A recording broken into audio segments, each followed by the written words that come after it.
यहाँ आपको खबर देंगे, टैक्स हदफ के हुसूल में नाकामी के बाद एफबीआर में बड़े पैमाने पर उखाड़ पिछाड़ कर दी गई है। इनलैंड रेवेन्यू सर्विस के ग्रेड 17 से 20 के 60 अफसरान के तबादले और तकर्रियां कर दी गई हैं। तफसीलात जानते हैं डॉन न्यूज के नुमाइंदे ताहिर शिरानी से। जी ताहिर, बताइएगा एफबीआर में तबादलों और तकर्रियां और उनकी वजूहात से मुतालिक आगाह कीजिएगा।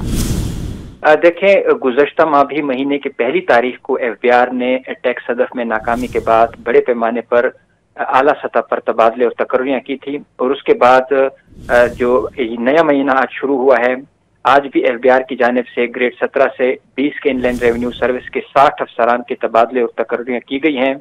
ज़रा एफबीआर के मुताबिक बड़ी वजह यह है कि क्योंकि रवा माली साल के पहले 5 माह का जो टैक्स हदफ था वो एफबीआर हासिल नहीं कर सका है और गुज़श्ता माह नवंबर के महीने का भी टैक्स जो हदफ है वो हासिल नहीं हो सका है और मजमूई तौर पर तकरीबन 350 अरब रुपए 5 माह के टैक्स शॉर्टफॉल रहा है। तो जिसके बाद एफबीआर की जानिब से बड़े पैमाने पर तबादले और तकर्रियां की गई हैं।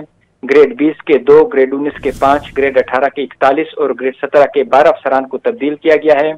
एफबीआर ने अफसरान के तबादलों और तकर्रियों के बाज़ाब्ता नोटिफिकेशन जारी कर दिया है। इतलाक फौरी तौर पर होगा। कराची और लाहौर में तैनात कई एडिशनल डिप्टी और असिस्टेंट कमिश्नर्स के तबादले और तकर्रियां की गई हैं। कोयटा, हैदराबाद, इस्लामाबाद, गुजरांवाला के मुतअद्दिद डिप्टी कमिश्नर्स को तब्दील किया गया है। सियालकोट, सक्खर, फैसलाबाद, रावलपिंडी के कई डिप्टी कमिश्नर्स के भी तबादले किए गए हैं और एफबीआर की जानिब से मुसलसल जो टैक्स हदफ है उसके असूल में कोशिशें जारी हैं, लेकिन अभी तक जो टैक्स हदफ था 5 माह का और नवंबर के महीने का वो हासिल नहीं हुआ। एफबीआर ज़राए का कहना है कि एफबीआर की जानिब से दिसंबर में कोशिश की जा रही है कि जो टैक्स हदफ है उसको हासिल किया जा सके। अपडेट करे थे ताहिर शिरानी, बहुत शुक्रिया आपका।